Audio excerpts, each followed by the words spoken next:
Welcome back to the channel. I'm Foreman, and today I'm going to be talking about my portfolio, which stocks I've bought, and the top rising and falling stocks of the week. And if you like the video, please drop one of these to help beat that YouTube algorithm, as it is much appreciated. According to Google Finance and using a really finicky graph, the FTSE 100 has managed to lose 0.13% since Friday of close last week.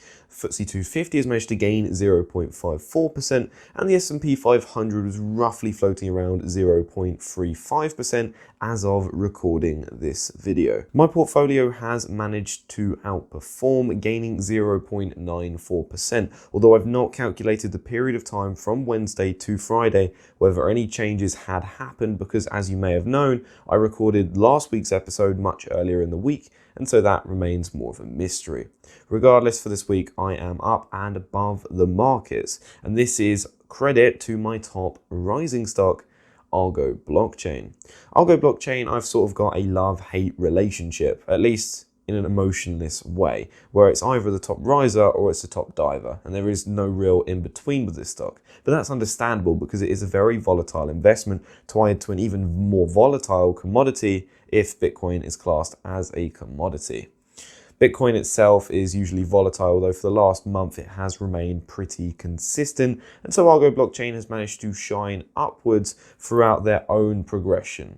And this month they had released their August operational update, stating how well they had done in the last month, and I'm pretty happy with the results. They had managed to mine 206 Bitcoin, which, if you compare it to July, is actually 19 Bitcoin less. But that's okay, because the price of Bitcoin since then has increased, and then I must infer that from the price of Bitcoin increasing, that the mining difficulty has likely increased as well.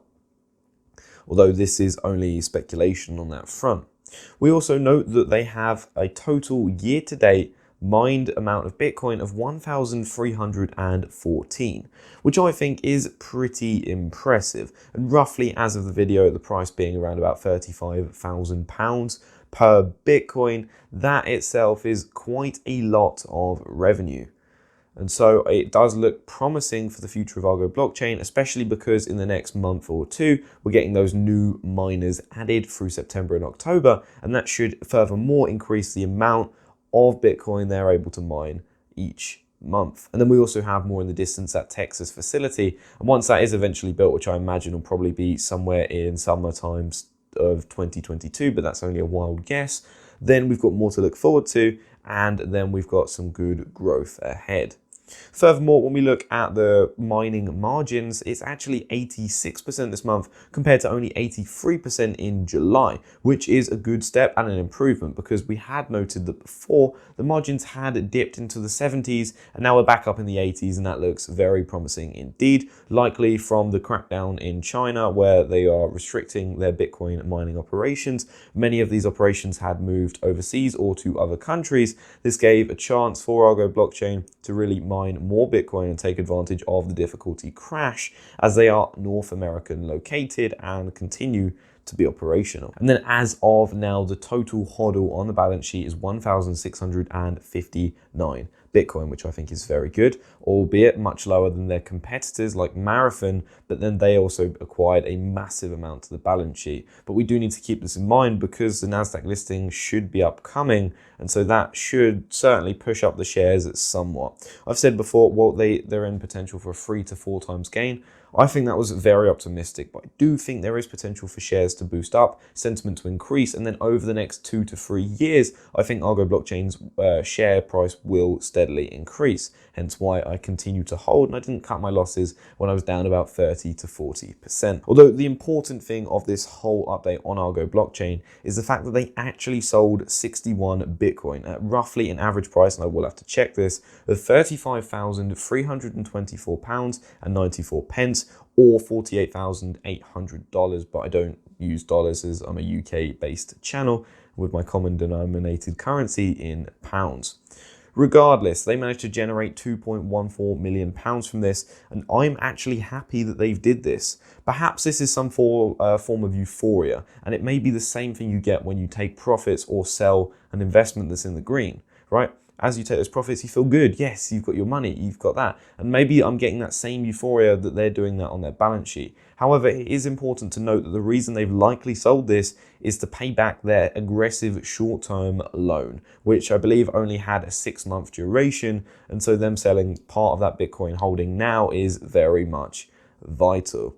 They are fortunate in the fact that Bitcoin has risen since they had taken that loan, but regardless, this was a very risky gamble that obviously they could have backed, and it has so far paid off, although the issue is that it may not have, and they may have had to have sold more Bitcoin to obtain the same amount.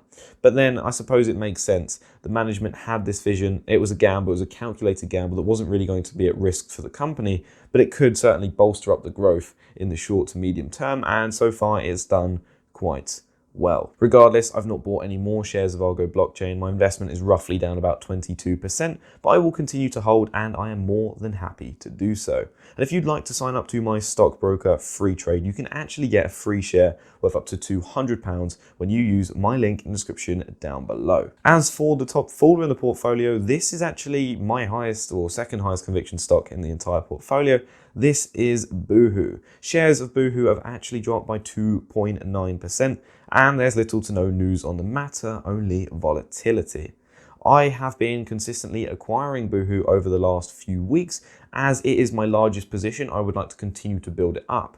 I would like to hopefully get around about 3,500 shares, a nice round number, and then I would like to reassess the position, because at that point, that would make a very huge amount of my portfolio, and I don't want to be overly diversified in one stock. Don't get me wrong, I hold 4 to 5 stocks because I want exposure to each and every one of them.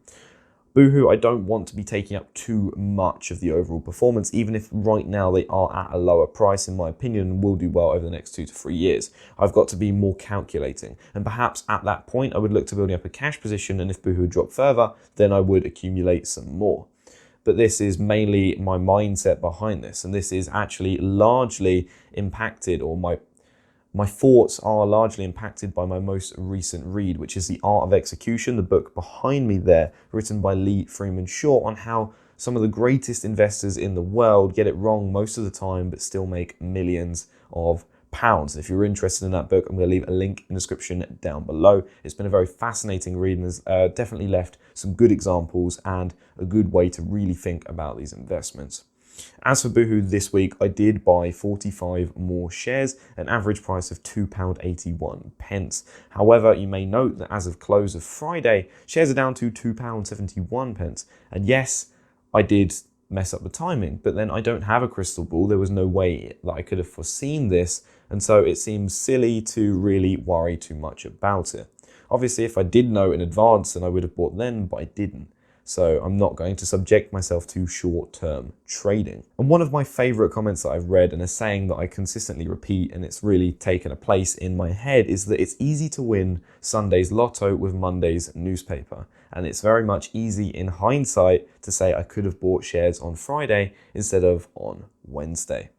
Regardless, my total position for Boohoo is now around about 3,300 shares, and I continue to hold as I am bullish on their long-term trends. And in fact, I'm actually going to be purchasing some more clothes off of Boohoo tonight and see a little bit different to what I may usually get, to see if the quality still stands up. And then we've also got Ashford Group doing fairly well, in rising by 2.54%. This is a stock that has had very positive sentiment. And don't get me wrong, in the industry, it's certainly well placed. It's very agile. It's shown that through the pandemic that they had done very well. However, in my opinion, their future guidance, revenue growth of single-digit amounts, isn't high enough for the growth I would like in my portfolio due to my younger age and a higher appetite for risk. Regardless, Ashford Group has been in a favourable position with US infrastructure stimulus and their large share buyback plans, which is certainly pushing up the shares. Hence why I trimmed 50% of my position quite a few months back now. I'm now looking at the price of Boohoo, and I'm seeing if Boohoo continues to drop and I don't have perhaps the adequate cash, I'm tempted to trim a further amount of my Ashford Group position to therefore funnel the acquisitions. Yes, obviously I'm caught at the moment with a very limited cash position. I'd spent the last one through taking profits on Ashford Group before, and my savings outside of the portfolio are very low. This is because I've spent quite a high amount. I've gone to festivals, and coming back from the lockdowns has certainly changed my mindset. Perhaps it's lifestyle inflation, but whatever it is, I am spending more money and saving relatively less because I used to get quite greedy and invest as much as I could. Now it is just that consistent weekly deposits. Regardless, I'm very tempted to take the profits on Ashford Group shares. I only hold 20 now, and I think Boohoo would be a great spot to put that money back into, and then I would be very happy for the longer term future. As for another stock in my portfolio, Games Workshop, they've gained 1.62%. This is a company that I've been looking at again. I've been looking at the investor presentation, and their cracking growth in the US of 39% total sales growth. That says a lot. Whilst in the UK it was only about 17% sales growth, their largest market is the US, and there's certainly a lot of growth for them there. And with the now released Warhammer Plus subscription, I'm very much interested to see how this impacts the business. This is my highest conviction stock, although shares, in my opinion, are trading at a very high range. So I'm hesitant right now on pushing more money into this stock. I'm actually going to subscribe to the Warhammer Plus subscription, even if I don't really follow it closely or really gain any material benefit from having a figurine as a bonus. But I'm interested to see what kind of rewards it may offer and whether this would be of interest to someone that is naturally outside of the hobby. Because if I find it quite interesting, which I have delved into a little bit of Warhammer lore, and if I find this interesting, then I think anyone that would subscribe to it may likely find it interesting too. But then in a way I could have a bias towards it because I am a shareholder in the company. So it will be interesting to see if I can objectively realize if it is a good reward balance in terms of what you get on offer. And if you would like to see my free UK stocks to buy this month, then click the card at the top right of the video. Thank you for watching. I'm Foreman. Have a fantastic day.